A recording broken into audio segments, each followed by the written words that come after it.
be ha nandina be gando alla labina wobbe nandintinna be payko sare ngal paygal labangal nantungal inde alla taga jiwbe go kalina be ha landina be halima labe alla labina wobbe go habe wawa bungi si birse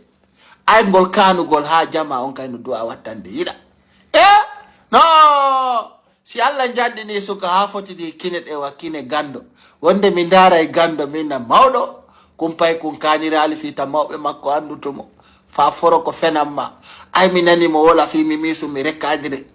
peti sauditi ko hunduko ma e de kine ma wonde mi jirbato andude ko kine de buri hunduko ko jandude mina ye e pi wono kan ay garande mo fena e nyalande kanu gongol kadi ha dum moƴƴa kanu gongol ha c'est grave nana min taguma ko alla taguma kono piji gono tong si di wadi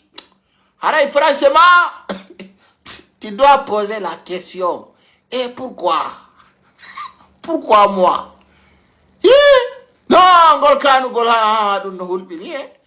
man kan sa to an hidandaro to quand même j'ai pas vu une défaite minani woti un garçon arrêté